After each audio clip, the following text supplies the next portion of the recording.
shall we, if Carlos is ready, can we do a roll call?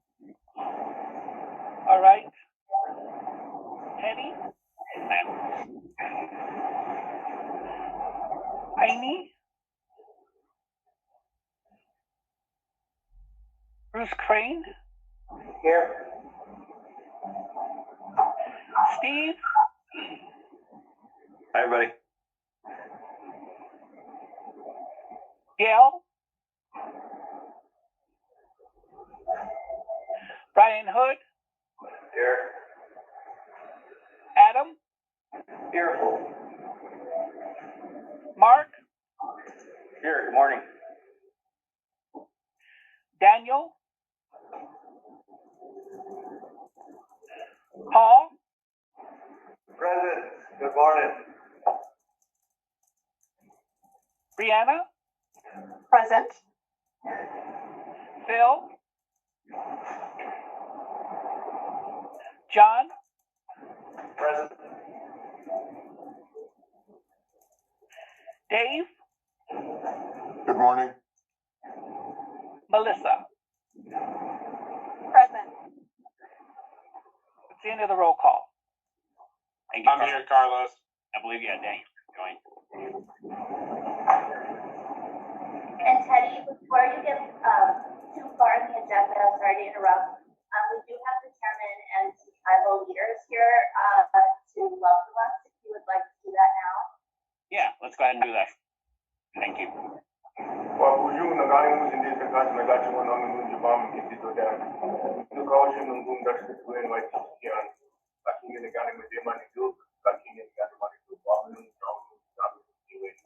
My name is Kevin Lucy. I'm the Bottom Chairman.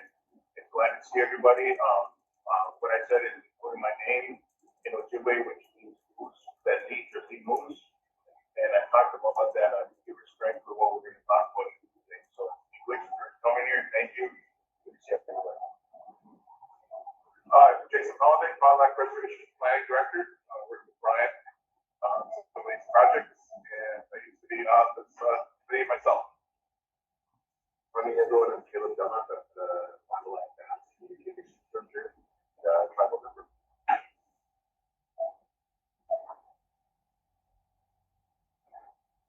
Oh, perhaps this up. I am Marcia Dupuy. I was trying to mute my phone, but I can't find the button. I work with Brian at Online Communications. Ryan Hood, Fond du Lac. I run the internet service company here at Association.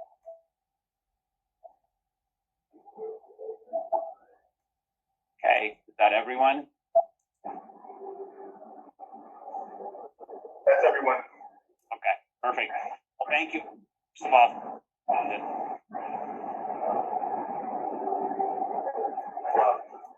be there. I had a personal conflict come up this early. We can come visit a second time, which will be great. So with that in mind, just kind of reviewing the agenda for today, we did some welcomes and introductions, and again, warm welcome from the team there. We'll do approval of minutes here in a second, and then Brian will take over and have a little bit of a conversation and a kind of a little bit of an overview of what the impact not having ACP will have on broadband subscribers, particularly on the reservation. Then we'll have Diane and Brian give us a little bit of an update on BEAD. And then Hannah, as usual, following that with the digital opportunity update. We might take a break if time allows for that, and then we'll resume with Bree doing a broadband overview, and then we'll have a discussion on legislative discussions that are currently going on, and there's some things around surveys, etc., that we will talk to the team about. Have a quick discussion on the subgroups, and then we will end the meeting with any public comments or any other business that we need to discuss. So, and again, during that time, if you have other agenda items or other things we should discuss as a task force, please bring them forward at that point in time. So first things first, let's do an approval of the minutes. These were included in the meeting agenda that was sent out, or in the meeting invite that was sent out for today.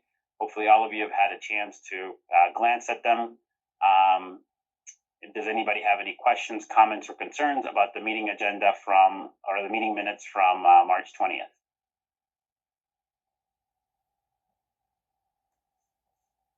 All right. Hearing none, we'll make those approved and they will be posted on the public site. So with that, moving on to the next topic, it will be Brian. I'll turn it over to you for your presentation.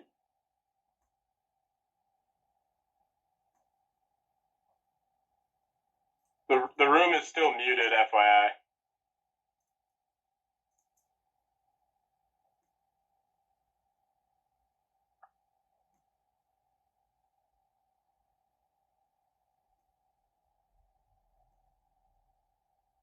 Yeah, it's like they're working on it.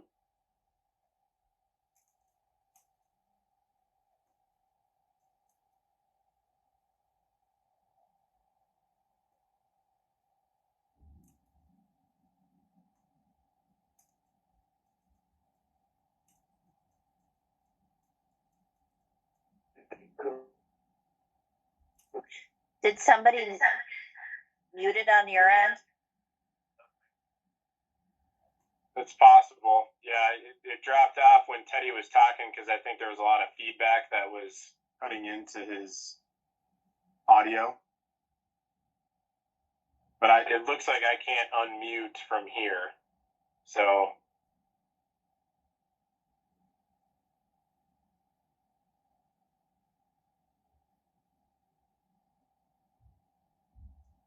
Are you able to unmute it on the device that's running it? Yeah. Carlos probably has to do that as the host of the meeting, would be my guess. I have it here, but it won't let me unmute it. Awesome. That's how teams.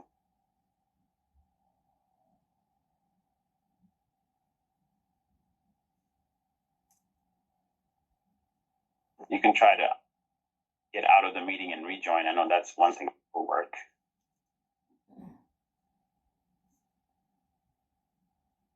Good call. That seems like that's what they're trying. Yeah. That happens often though when you unmute. Like, there's got to be something there. I wonder if it's some type of setting or Yeah, it's happened to me before where it's wonderful when it works and it's very annoying when it doesn't.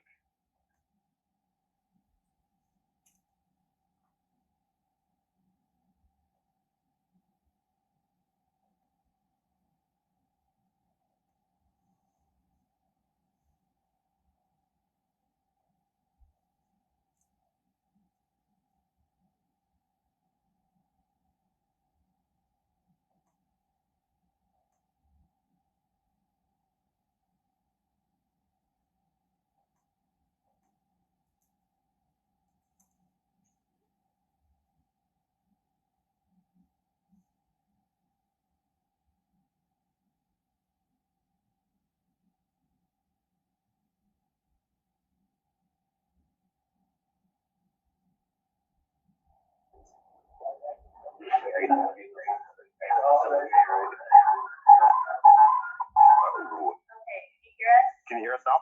yes, we can hear you now. Okay, I don't know what happened. Every time I tried to unmute it, it would go mute again, so, okay.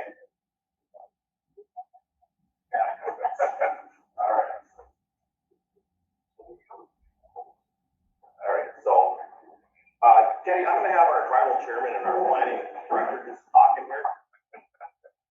Okay, perfect. Well, looking at the schedule, I have about 10 minutes to start my timer. I don't know if it'll be 10 minutes. Anyway, I'm Jason Holliday, I'm the Model X Corporation Planning Director. Pleased to be on the Governor's Broadband Task Force for Brian, and before me was Fred Underwood, our previous IT director, so if you remember him or not. But anyway, so back in 2005, that's how long Model X started thinking about having coverage for the entire reservation. And we kind of have had to establish kind of what issues that they're going to try to overcome to do that. And so if we don't have a lot of density, that's why the local providers that come here. Topography, some of the reservation's flat, some of it's very hilly. We got a lot of trees. first estimates, it might have been, $6, $7 to $10 million to try to cover the entire reservation at that point in time. Then that was our IT department at the time, kind of working on that. And then around 2007, the Tribal Council wanted the planning division to get involved, start looking at grants, different options on how to provide the services. And we started looking at grant funding. And it just kind of happened at the time, the 2008 recession occurred. And so all this money came up. So we started applying different RF programs, USDA, VTOP, and DIPS. So we started applying for these things. We didn't have much of a strategy, which kind of backfired on us, but we had other issues as well with USDA. Like we applied for a grant, we thought it was a good grant, but they told us we weren't rural. It's like, have you been here before? So we get kicked out for that. Then we'd apply again, they give us another reason why they can't give us some money. And then we actually went to Economic Development Administration, the same project, did all the paperwork, and they came back to us and goes, are you aware your project's not economically feasible? I was like, that's why we're asking for grant money. Right? None of these places could come up with grasping what we wanted to try to do. And they also think, but we encourage you to apply, but we can take denied. So we kind of had to blow the thing up and start all over. And we kind of abandoned the idea of having towers, wireless, vegetation, the costs of line of sight, all these different things, and all sorts of issues.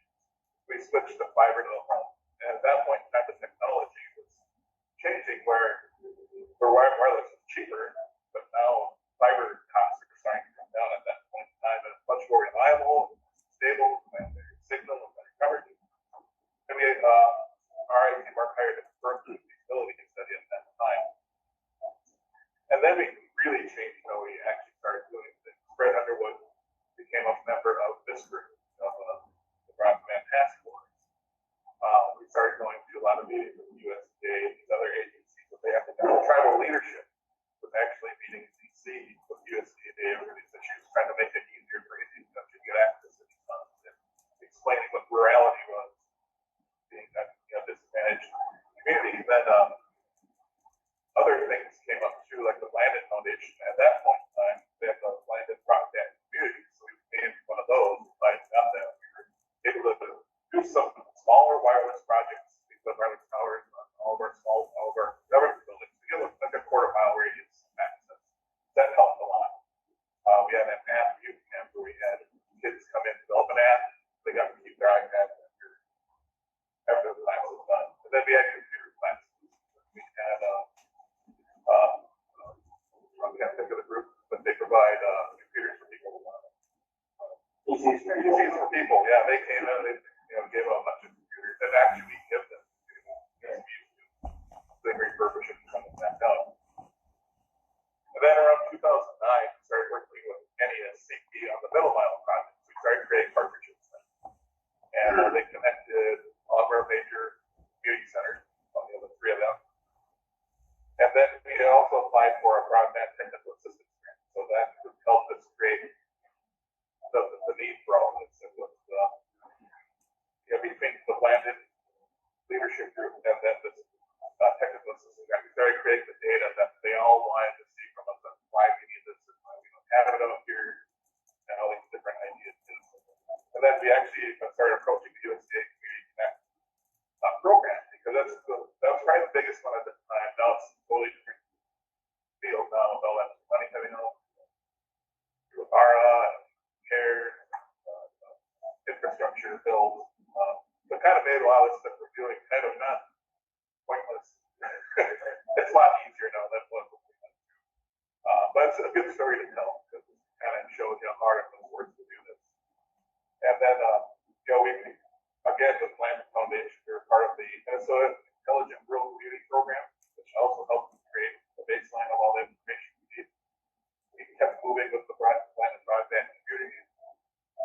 And we probably have more outreach meetings trying to generate the interest with the people, but also getting the input from the people so we can provide part of our story.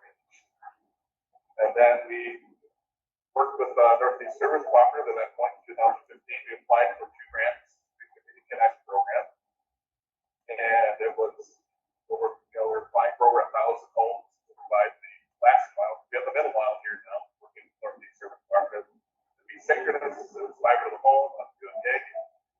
And we applied for 2 grants, and either were funded. That was 2015.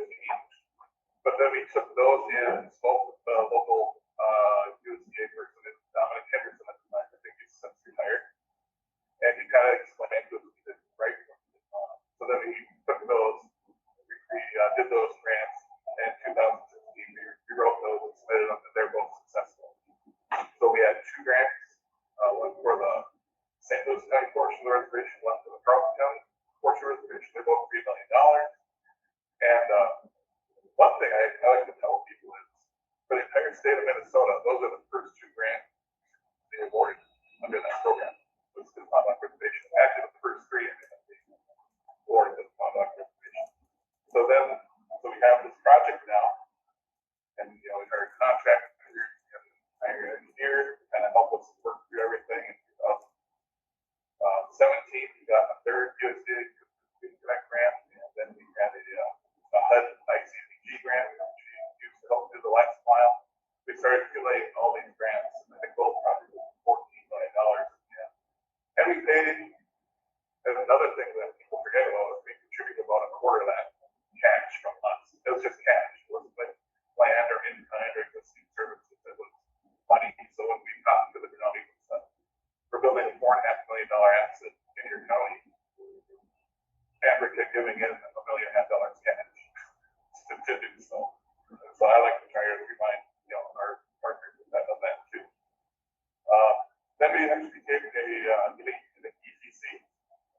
We formed our own telephone company, and it took all sorts of divisions here at Online with tribal leadership, plan division, construction projects, accounting, legal, IT, all these groups. And we actually kind of made that work. And we're kind of getting to more of the current time, but it was a really good project. And we really started rolling it out, and then COVID hit. And so people were actually able to work from home, go to school from home.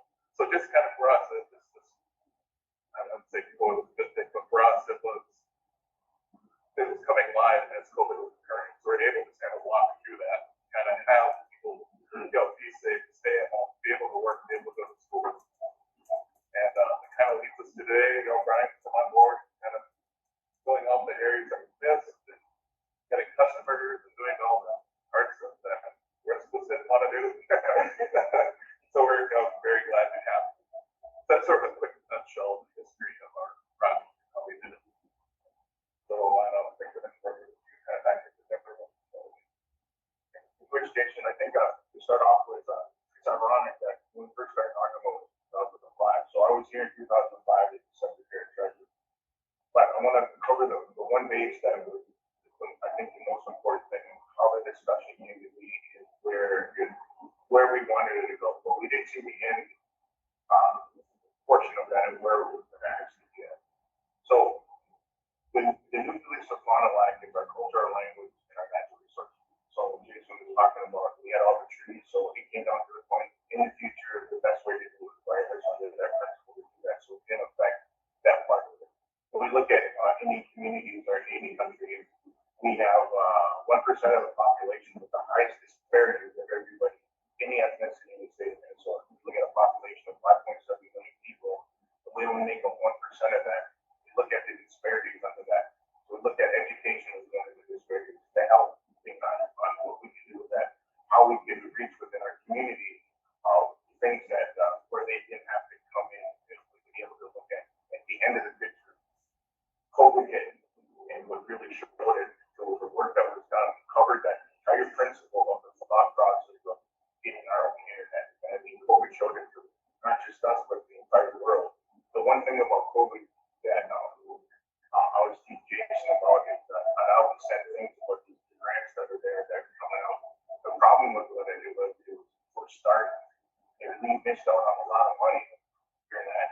And if we could have received that, I look at where Fond du Lac sits right now with what we had and where we actually could have been with if we were able to generate some of that revenue through COVID.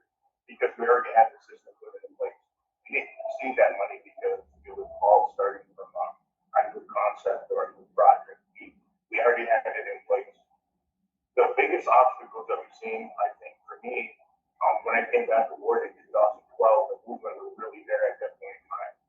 The expertise, the assessment first, the feasibility study, the technical things that needed to come into place so that we had to reach out for that principle if we didn't have it. The collaboration piece to me is always a concern of mine where we have neighbors that live directly next door to us.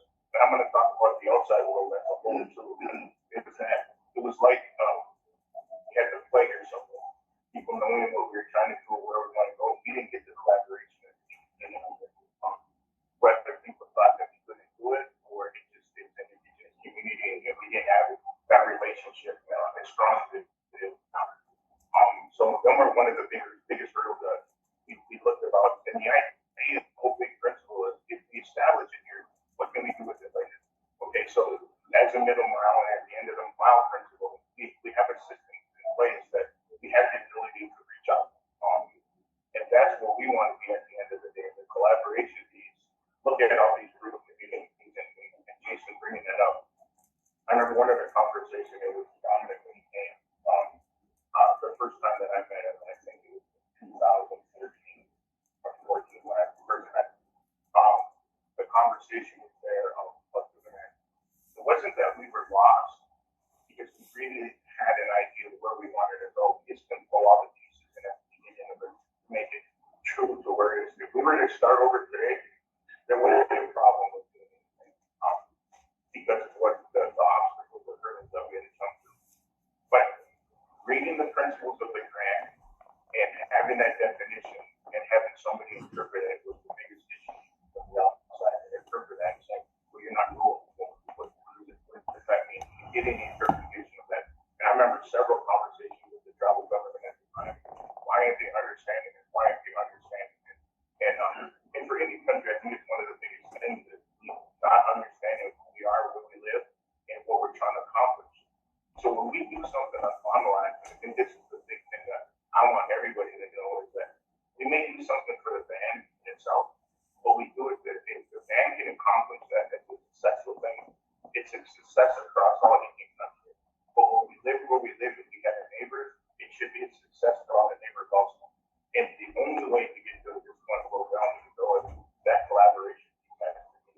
If somebody has something that another doesn't have, it doesn't make sense not to share. And the other part, the biggest obstacle is with jurisdiction and principles. The ones who know me will tell you I have them. Somebody can say that they have jurisdiction of this or that, with the federal law and the way the word is worded, they don't have jurisdiction of the confines of the reservation. And entities that were taking ownership of something that actually wasn't there. The equipment might have been there, but the land that it was done and how things were done without permit processes, without all the stuff that any other local municipality has under that structure of the legitimate government.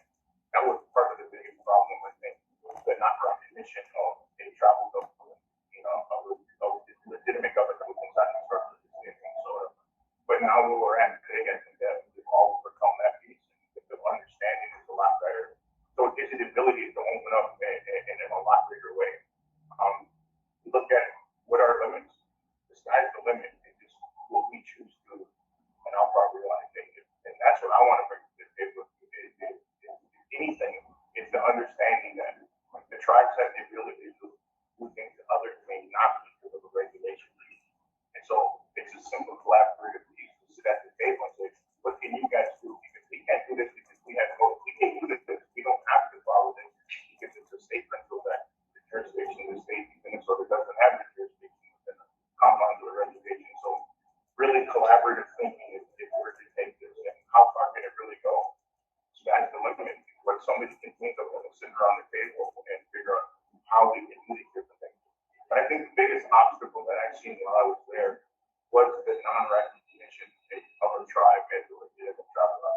And the understanding on the other side of the people at the table, they just didn't understand that. And I think today where we're at, I think work with Jason and others that have moved this forward with that perspective that it's noticeable and recognition is there. So where we're at now with the recognition, let's sit at the table, let's figure out what we can do, what can we collaborate, how far can we expand this out, who needs help with this, can we help them, can we give information to them, can we give assistance, and to have borders, and I understand that part of it. But sometimes if we want to go as a collective and as a society, let the borders go and just go into where we need to go. It's interesting that how many organizations are coming up on a like now and saying, how did you guys start this? How did you do this? What were some of the obstacles? How do we do that? Well, we're at a point now where we sit at the table and we explain the things as the best that we possibly can and to understand that not just indigenous or native communities, it's almost with a small group communities also that they're running into the same type of roadblock. We're here to help. I guess that's the biggest message I can throw out there is what we accomplished with Fond du Lac. We put something in place that's the first in the state of Minnesota, and I don't remember where we were at that level, but putting our broadband system in where we were at within the country.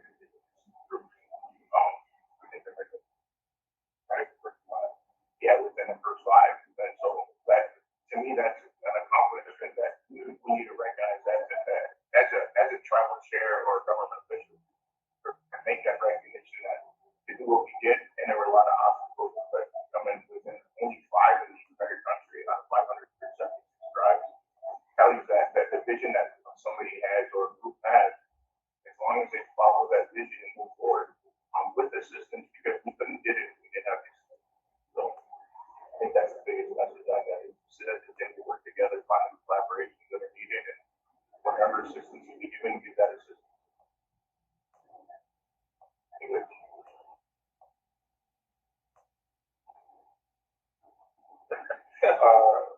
Thank you again for having us. Just briefly again, I mentioned I'm the tribe's communications director, but also member of the Fond du Lac family. So I just wanted to come and share just a personal story about my engagement with our broadband. Again, most of you are absolutely aware of just this need for connectivity across rural spaces throughout the United States. And so I spent the last 12 years in Seattle, Washington, and the last 9 of those were with Amazon's headquarters. I was a global program manager and was very far from home. Minnesota boy through and through. So again, as the pandemic hit, that sent people remote overnight. And I had to make decisions. Where do I go? Do I sit in my Seattle apartment by myself with my laptop and my own internet? Or do I go home where, like we shared about our timeline, there was that, yes, there was certain stages that at the beginning of the pandemic and through our different communities across the tribal nation, but it hadn't hit my district yet. So anytime I would go home, it would be like trying to tether to my phone or like trying to, going to downtown to try to go to a coffee shop. And so there wasn't that connectivity for me to work remote from my tribal community where my family is. And so that limited where I could go. So I stayed in Seattle, really like many of us, apart from our families in many different ways, until this moved through our district. And it finally hit my district over a year and a half ago. And as soon as it hit my mother's door, I moved everything from Seattle back to Fond du Lac because of broadband. And I wanted to share that today because these are impacts that you can say are on a personal, a familial, a tribal effort, but these are impacts that we can also say that as a state, we have the opportunity to look at our rural spaces and say, how can we partner with tribes? How can we work with tribes and other rural locations to bring broadband, to expand broadband, and then be an example, just as Chairman had spoke to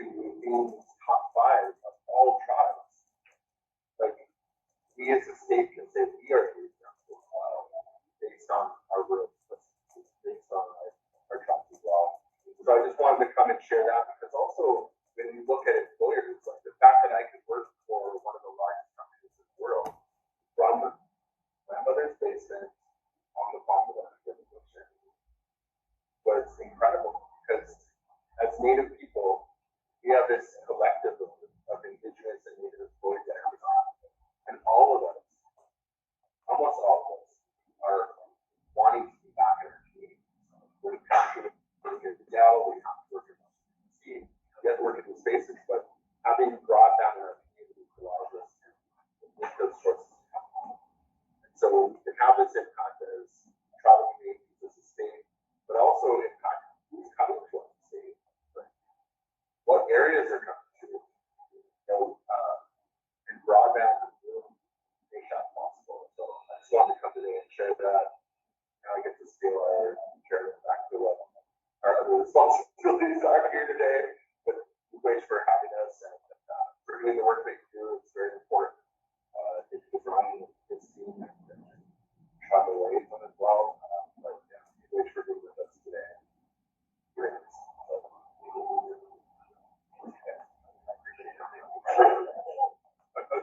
One funny little story I just told your chairman this. So we were awarded those first two grants in 2016, and we were out in the field kind of field checking out the speed. And I looked at my phone and the LTE was on AT&T. I was like, it's never been out here before. 2 months after we were awarded grants, also they grabbed the LTE on there. Really? Right. They heard that we're going to be a competitor and turned it on. But it's, I also want to say I did get 2 grants for them. Yeah, thank you. Thank you. I just want to say thank you guys for doing enjoying me and having me time. Great. Thank you so much. Thank you, everyone. Thank you. Thank you for hosting us.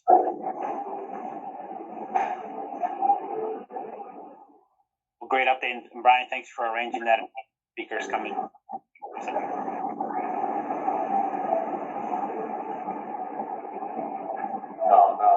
No. Oh, there we go. Now it's next. All right, moving on to the next piece. You're cutting out on us, Steady. Okay. I don't know if that's for everybody online too, or just us. It's everybody online too. It looks like Steve shaking his head. Yeah. Is that better now? Or is it the same? Yep. Good. Okay. Now. Okay. All right. Moving to the next topic.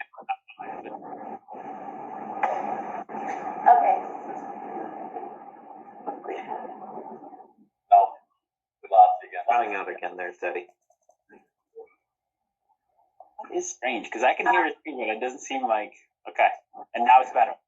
Now it's better. Well, I think you're trying to introduce the next topic. So, should we get started on that? Yep.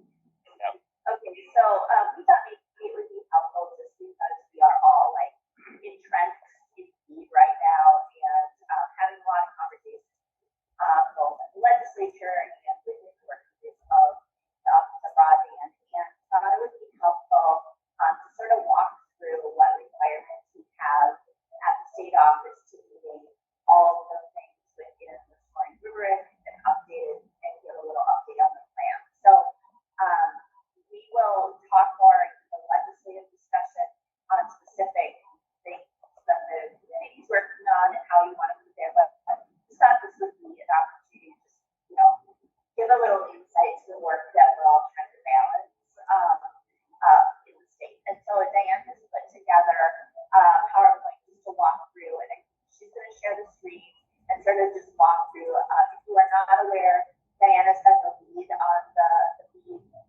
planning to take all of the information and get it documented. And then we also do have Tom Carson on the phone that can help clarify anything as we're going through if there are questions, and he'll be here for the legislative discussion as well. So Diane, you will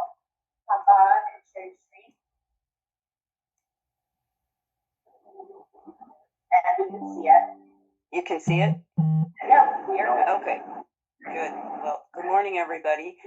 I'm going to talk about a couple of the areas of the BEAD process that we're kind of focused on right now and also can be a little bit confusing.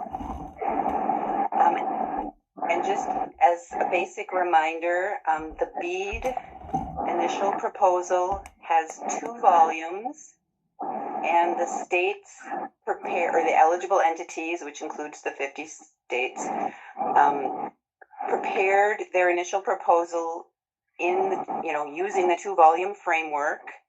Both volumes had to be submitted no later than December 27th, I think it was. We got ours in on the 22nd.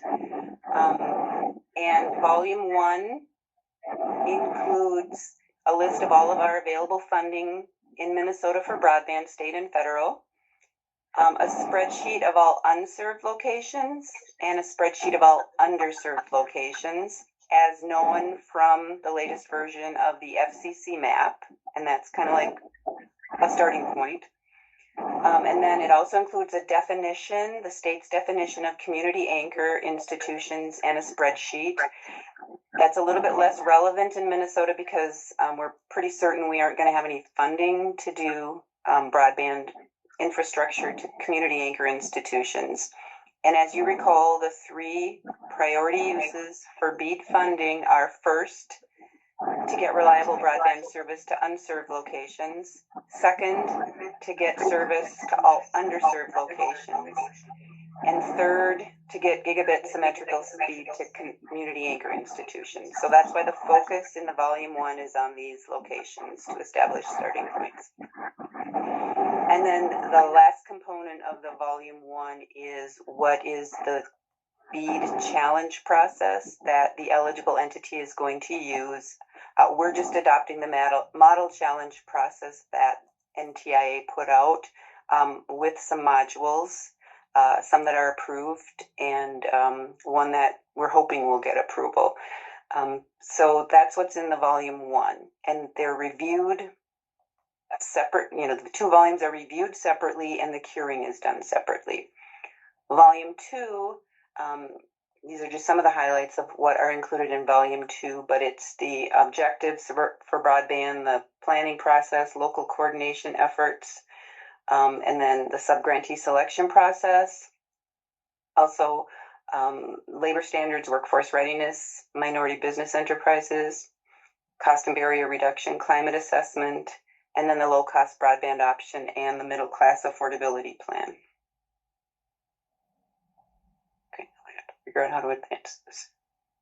All right, so first off, on the curing process, like I said, we submitted our volume 1 and our volume 2 by the December 22nd deadline. There is an initial review committee that has gone through both volumes so far to notify us of missing, incomplete, or non-compliant information, and then they provide a deadline to us, usually a week or 2 weeks out, to cure what's in the volume, and then we upload that again to the NTIA site. They open up that piece of the portal for us to upload that section. And the email, it used to say if you didn't submit your report, you would lose your funding. Right now, the emails are saying if it'll support them in conducting a full review of the submission in line with the BEAD grant program timeline. And so if we miss the deadlines, if we think we're going to miss the deadlines, we're supposed to ask for an extension. If you miss the deadline, it just says it'll delay approval. We've been responding by the deadline. We did ask for extensions in a couple of instances.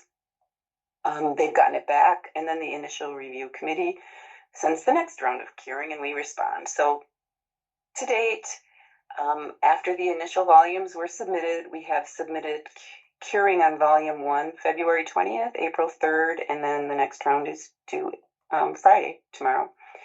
On volume 2, which it's a much more substantial document, we submitted curing on March 21st, and then we have the next round of curing due April 18th.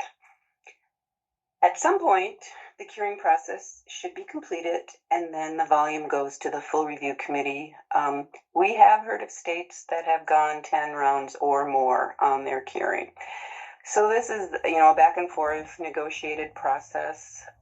That's just going to take some time. Once that, then, and Tom maybe can explain better, but it goes to a full review for a committee. Once it gets past the review committee, there's a full committee that reviews it and approves it.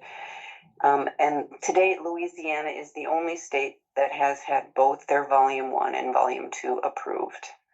And then, as you recall, once the Volume 1 is approved, the state or eligible entity can conduct its BEAD challenge process, and that is about a 120-day process. It takes those initial lists modified by any of the modules that NTIA has approved for use to adjust the individual locations on that initial list. There's continuous deduplication going on. For example, from our initial list, we announced grant winners in our round 9 in March, so those locations would come off because there's an enforceable commitment to serve from our state funding. We'll have our round 10 announced this summer. Those will come off. Reconnect 5 from the U.S. Department of our USDA is due May 21st. They should be rolling out announcements by fall. So as locations have an enforceable commitment to serve announced by another program, then those locations come off. But once the Volume 1 is approved, we do that BEAD challenge process, which is not it's establishing that final list of eligibility for BEAD. But there will be future adjustments made to that list based on other funding programs.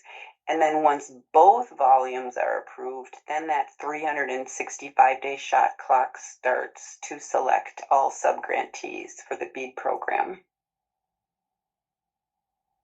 And this is just an example of the latest round, actually, of curing, and this is how we get it back from NTIA. So we interpret what that means. If we have questions, we ask Tom.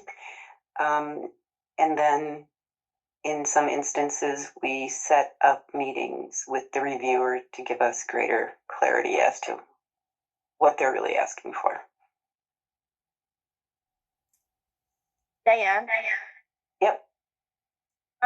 Can you just talk briefly on what happens with defaults when they have a enforceable commitment during this process?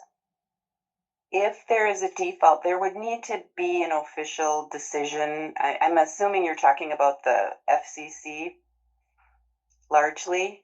So if there's a default, then the enforceable commitment would be removed by a commission, an FCC order or decision, and then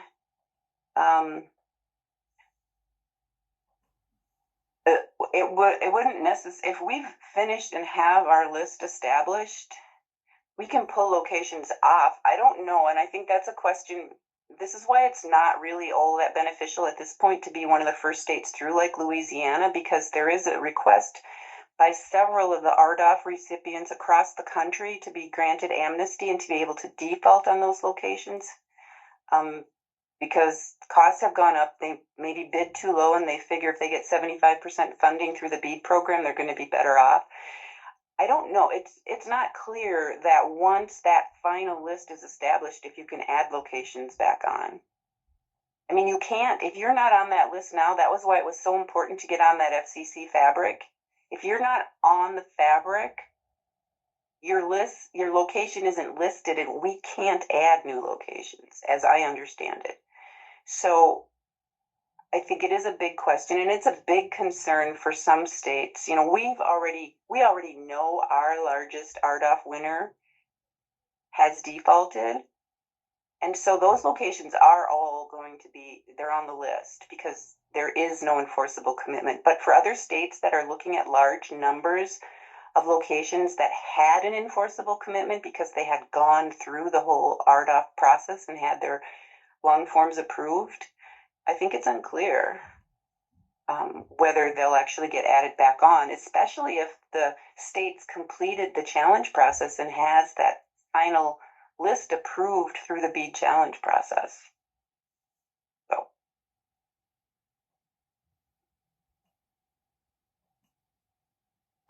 The other issue I want to spend a little bit of time talking about is I use the word grantees because that's what we call them in our program. The NTIA uses the terminology subgrantee, so it's interchangeable. But the selection of the grantees will have two scenarios. First off, all of the grantees in the application process will have to provide documentation that they have the technical, managerial, financial, and operational capabilities to execute a BEAD project. If an applicant can't do that, it stops. They're just not going to be eligible. They haven't passed the gating criteria. Then we get to scenario one, which is if there's one eligible applicant past the gating criteria, they've submitted an application to serve BEAD eligible locations. If that grantee's cost per location is less than what's called the extremely high cost per location threshold, then they are the presumed BEAD recipient to build broadband to those locations, and we would include them in our final proposal. Keep in mind, we don't have to establish the extremely high cost per location threshold until we get to the final proposal. So this is kind of like a puzzle that we're putting together. And, we have to show the methodology of how we're going to establish it, but we don't have to have that actual number until we get to the final proposal. And we know costs are increasing. We know that because we're getting to the most hard to serve areas in Minnesota. We're seeing that increase in our grant applications. And we know it because otherwise, why would these RDOF winners want amnesty? It's because they're seeing their costs go up. So we'll set that extremely high cost per location threshold, and then it'll be applied. But if you're the only bidder or applicant for an area, then you would be the presumed entity to build those locations. In scenario two, that's if we have two applicants that are proposing in their application to serve the same area, significantly overlapping areas. Then we go to that scoring rubric that's in the volume 2. So the only time an application actually gets scored is if there's competing applications for the same locations. Otherwise, that scoring rubric doesn't matter. So we're anticipating within that 365-day window that we have from the time our volume 1 is approved and our volume 2 is approved until our final proposal is due, that we're going to try to do 3 rounds to the subgrantee selection. And the focus in the first round will be on all those unserved locations. So we get a good handle on the costs that we're seeing, so we know how far we can stretch these BEAD dollars. And then at the conclusion of each round, we'll have our presumed BEAD recipients that would be included in the final proposal. Now, if we have locations no one is bidding on, then there's going to have to be some back and forth to see if we can incent someone that's bid on adjacent locations to pick up those unserved locations. So it'll be a little bit more of a negotiated process than what we've typically had with our border-to-border grant rounds.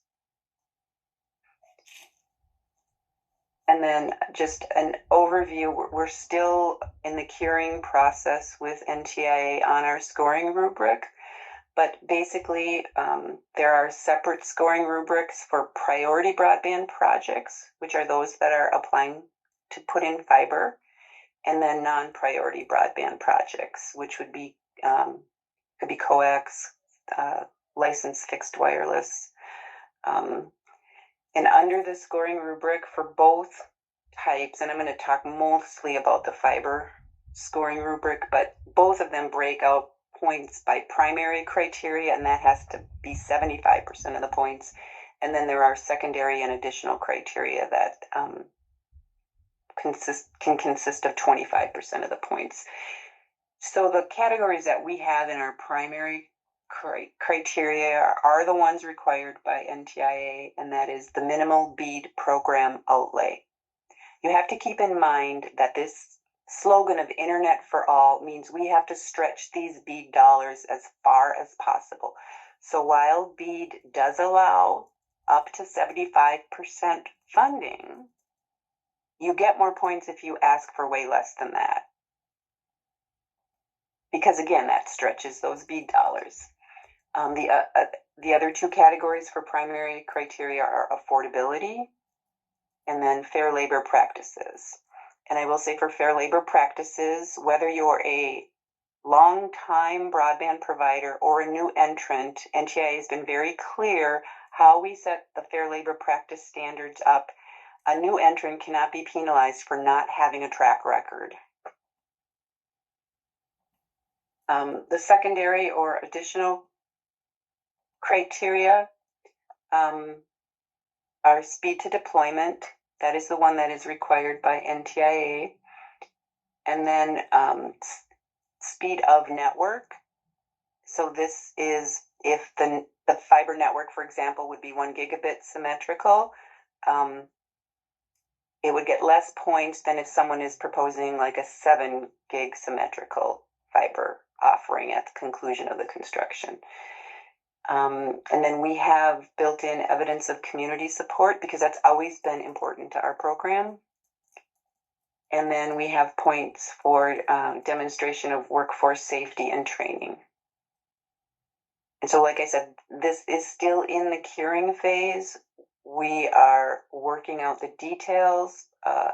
Categories could shift, points could shift, depending on what the NTIA requirements are and how we view something in a scoring category they might see should be in a different scoring category. But that's an example kind of where we're at right now with the primary criteria and the secondary criteria. And then there's a couple of items that I pulled from NTIA's material that they have available online. But this is a flow chart kind of showing the selection criteria for priority, again, fiber broadband projects. So is there a submitted, they use the word bid, is there a submitted application? Are there priority bids, fiber bids? Yes. Is the cost below the extremely high cost per location threshold? Yes. Then you choose that project. If there are no priority bids, then you go to, are there reliable broadband service bids? If there is a priority bid and it's not below the extremely high cost per location threshold, then you go to an alternative technology. And then that also has to be below the extremely high cost per location threshold. And then that would be selected. If there's no priority bids, or if the cost is higher than the extremely high cost threshold, but there's no reliable service offering bids either, then the eligible entity has the option of looking at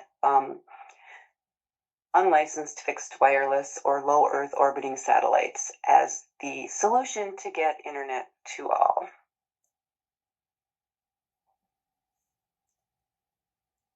And then last slide is, will all selected BEAD grantees deploy fiber?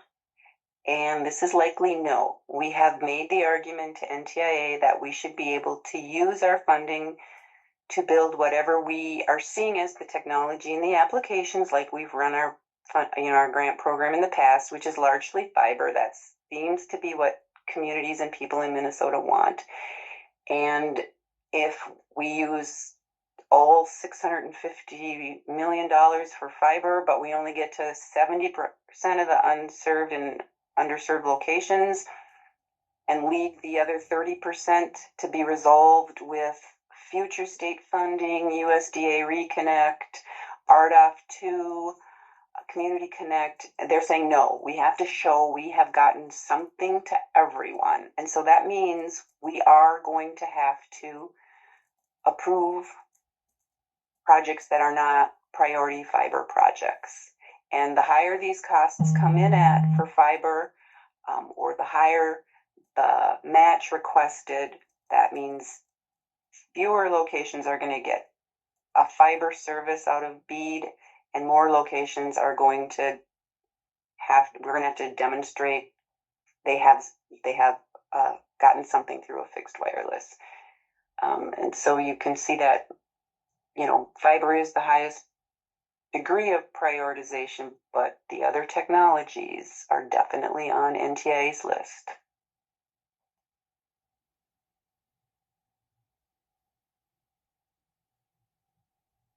So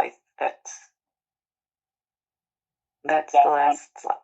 Diane, one of the things you mentioned earlier was, Louisiana has both 1 and 2 in and approved, but it may not be good to go for. Have you heard anything from them or any feedback you're hearing or about how that's going? I think they're in their subgrantee. I think they have finished the BEAD challenge process, so they're in their subgrantee selection.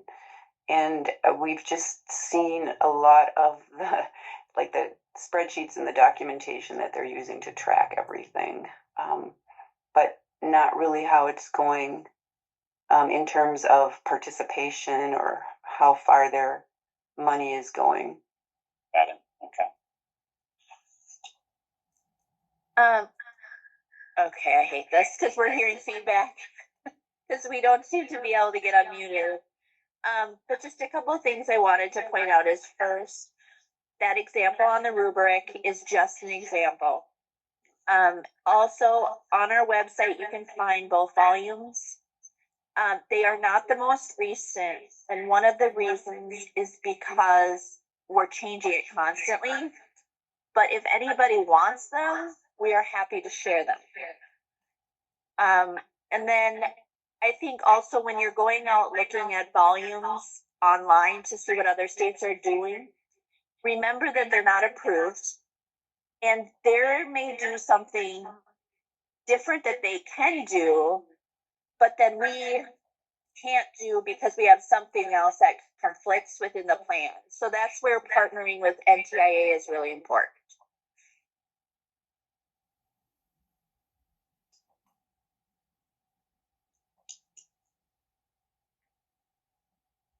Any other questions for Bree or Diane on this topic? There's a question from Brianna in the chat. Do we have an understanding as to which FCC map will be used?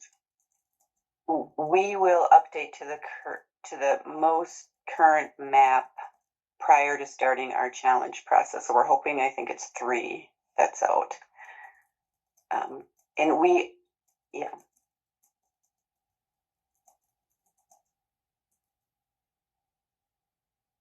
Okay.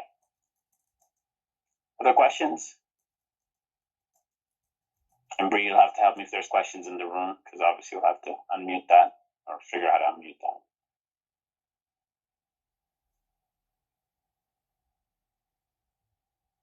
Okay, looks like there's no other questions, so we can move on.